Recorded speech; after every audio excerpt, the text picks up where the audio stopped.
दोस्तों, आपने सर्वर शब्द के बारे में तो सुना होगा। हो सकता है कहीं बुकिंग काउंटर या फिर किसी मॉल में आपको बुकिंग ऑपरेटर ने बोला हो कि सर्वर डाउन है या स्लो है। देखिए, सर्वर बेसिकली एक हाई एंड कंप्यूटिंग डिवाइस है, एक कंप्यूटर ही है, लेकिन उसमें बहुत ज़्यादा पावर होता है और वो हमारे डिफरेंट नीड्स को फुलफिल करता है। जैसे कोई बिलिंग सर्वर हो सकता है, बुकिंग सर्वर हो सकता है, या फिर हमारा ऑफिस का कोई फाइल सर्वर, प्रिंट सर्वर भी हो सकता है।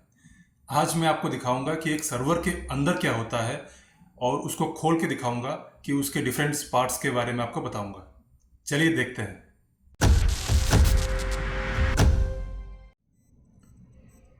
दोस्तों, ये एक सर्वर है और ये फिजिकली इस टाइप से दिखता है। इसको अगर हम पास से देखें तो ये इसका फ्रंट बेजिल या फ्रंट पैनल आप बोल सकते हैं।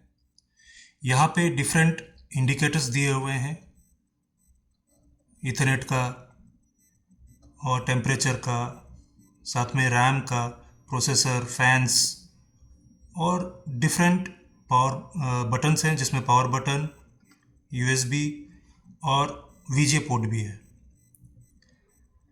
इस तरफ अगर हम देखें तो ये हार्ड डिस्क है। अब अभी सरप्राइज हो रहे होंगे कि हार्ड डिस्क फ्रंट में क्यों है। यूजली एक कंप्यूटर में हार्ड डिस्क अंदर होता है, लेकिन इस सर्वर में हार्ड डिस्क बाहर की तरफ है और सामने है। इसका रीज़न ये है कि एज़ पर आपके रिक्वायरमेंट आप इसको एक्सपेंड कर सकते हैं और साथ ही साथ ये hard disk online hot swappable को सपोर्ट करता है। मतलब अगर कोई हार्ड डिस्क इसमें से फेल होता है या फिर ख़राब होता है तो आप डायरेक्टली रनिंग कंडीशन में सर्वर से आप इसको हार्ड डिस्क निकाल सकते हैं इस तरीके से, और एक नया हार्ड डिस्क यहाँ पे इंस्टॉल कर सकते हैं। तो ये हॉट स्वैपेबल होता है। अगर ये चेचिस के अंदर हो, कैबिनेट के अंदर हो, तो इसमें आप सर्वर को बंद करना पड़ेगा, सर्विसेज स्टॉप करनी पड़ेगी, तब जाके आप इसमें हार्ड डिस्क चेंज कर पाएंगे। इसीलिए हार्ड डिस्क सर्वर में फ्रंट में होता है।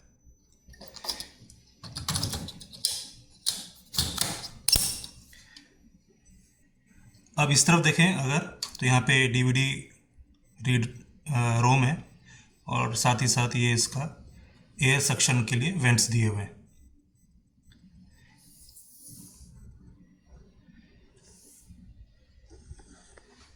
ये इसका साइड व्यू है।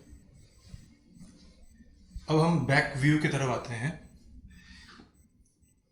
तो यहाँ पे अगर हम इस तरफ से बात करें तो यहाँ पे आपके दो एसएमपीएस हैं।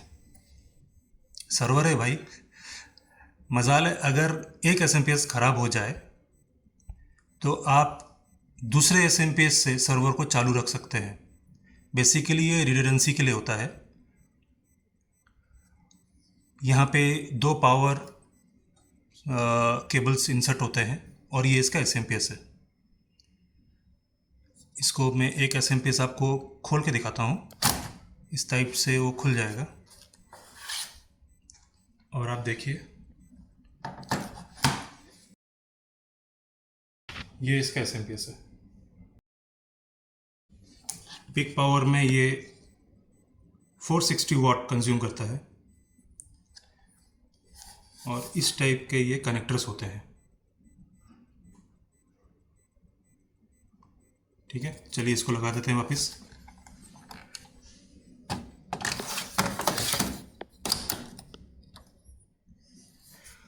और ये एसएमपीएस भी हॉट स्वैपेबल है। आप इसको रनिंग कंडीशन में एक कप अगर प्रॉब्लम हुआ, अगर कोई इशू निकला, तो आप इसको रनिंग कंडीशन में सर्वर को एक एसएमपीएस पे चालू रख के दूसरे को आप रिप्लेस कर सकते हैं। साथ ही साथ आप यहाँ देखेंगे तो डिफरेंट पोर्ट्स हैं, same USB, VGA, Ethernet ports. Keyboard mouse के लिए PS2 अब तो नहीं आते हैं, PS2, हालांकि ये पुराना सर्वर है हमारा। यहाँ पे डिफरेंट रिक्वायरमेंट्स के लिए डिफरेंट इथरनेट पोर्ट्स हैं।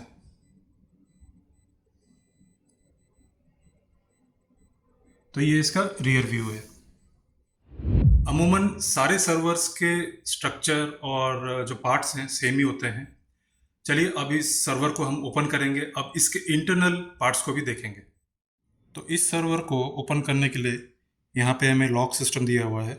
सिंपली हमें इसको पुल करना है और ये कवर, टॉप कवर ओपन हो जाएगा।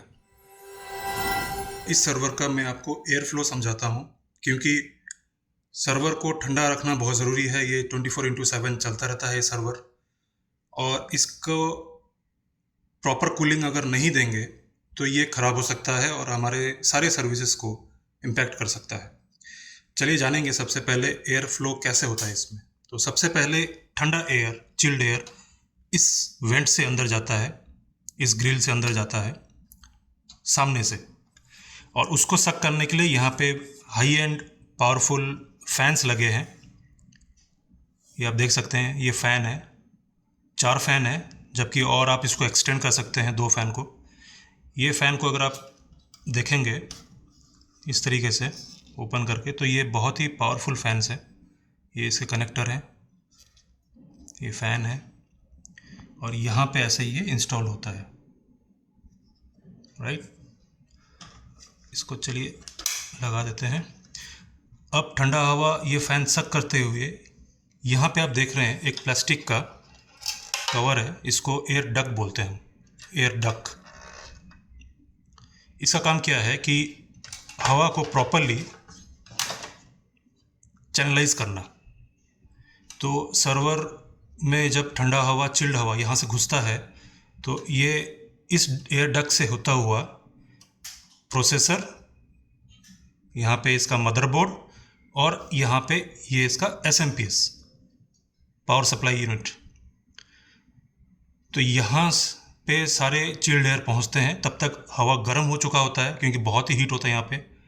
फिर पीछे से ये गर्म हवा निकल जाता है, और ये सर्कुलेशन हवा का इस तरीके से चलता ही रहता है, राइट। जैसा कि मैंने बताया कि सर्वर एक हाई एंड कंप्यूटर ही है। इसमें भी CPU, रैम, मदरबोर्ड होते हैं। उसके बारे में चलिए जानते हैं। दोस्तों, यहाँ पे आप देख सकते हैं ये कितना बड़ा मदरबोर्ड है। देखिए कितना बड़ा मदरबोर्ड है, आपके डेस्कटॉप से बहुत बड़ा है। शायद 2 या 3 मदरबोर्ड मिला के इतना बड़ा डेस्कटॉप का अगर मिलाएंगे, तब जाके ये एक कंप्यूटर सर्वर का मदरबोर्ड बनेगा। चलिए, तो यहाँ पे वैसे ही बड़े बड़े प्रोसेसर्स हैं। डेफिनेटली ये Xeon प्रोसेसर होते हैं, सर्वर के प्रोसेसर्स होते हैं। हालांकि यहाँ पे 2 फिजिकल प्रोसेसर का स्लॉट दिया हुआ है। कंप्यूटर में आप देखेंगे कि एक ही प्रोसेसर होता है, यहाँ पे 2 प्रोसेसर का स्लॉट है। इसमें फ़िलहाल एक ही सर्वर प्रोसेसर इसमें इंस्टॉल्ड है, CPU इंस्टॉल्ड है, दूसरा ब्लैंक है।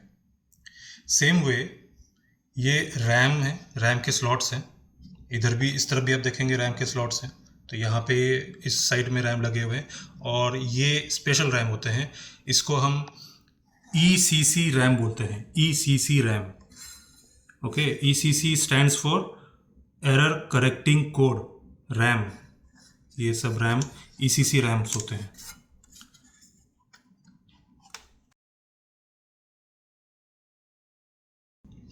इसके अलावा मदरबोर्ड में बाकी कंपोनेंट्स तो एज यूजुअल होते हैं। चिप्स, डायोड, ट्रांजिस्टर सब लगे हुए होते हैं इसमें।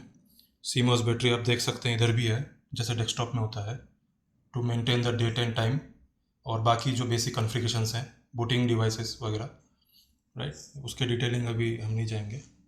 साथ ही साथ आप यहाँ पे एक SD कार्ड भी लगा सकते हैं, जो कि स्पेशल बूटिंग फाइल्स या फिर इमेजेस को आप स्टोर करके रख सकते हैं। तो ऐसे इसमें एडिशनल फीचर्स भी हैं इस मदरबोर्ड में, राइट। और ये पार्ट तो हमने SMPS का देख लिया था, ठीक है। तो ये कंप्लीट सर्वर आपके लिए मैंने ओपन किया है, आपको दिखाने के लिए।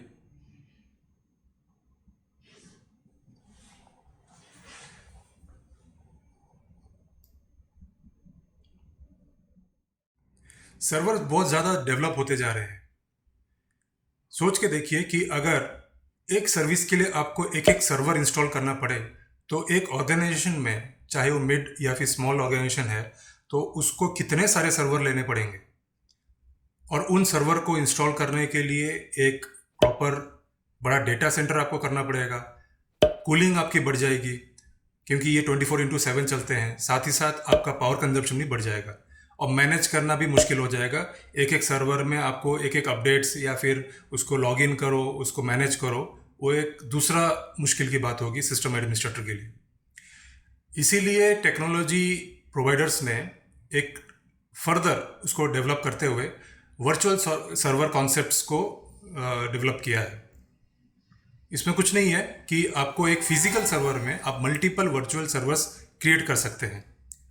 इससे आपके ये जो कॉस्ट हैं वो बच जाएंगे, मैनेजिंग इजी हो जाएगा, बहुत ही फ्लेक्सिबल हो जाएगा, डायनेमिक हो जाएगा। मतलब एक सर्वर को अगर आपको कॉन्फ़िगरेशन कम रखना है, उसके रैम प्रोसेसर को कम रखना है, आप वो कर सकते हैं वर्चुअल प्रोसेसर में, जबकि फिजिकल प्रोसेसर में आपको as per the OEM manufacture ही खरीदना पड़ता है। तो ये बहुत सारे बेनिफिट्स हैं वर्चुअल सर्वर्स के भी, उसके बारे में कभी और बात करेंगे। आई होप आपको ये कंटेंट पसंद आया है और कुछ नया जानने को मिला होगा। तो लाइक और शेयर ज़रूर करें, हमारे इस चैनल को सब्सक्राइब कर लें इसी टाइप के वीडियोस के लिए। और भी अगर कुछ आपको नया जानना है, डीप लेवल पे जानना है रिलेटेड टू IT या फिर IT सिक्योरिटी, साइबर सिक्योरिटी, आप मेरे को पूछ सकते हैं कमेंट करके या फिर ईमेल करके। धन्यवाद।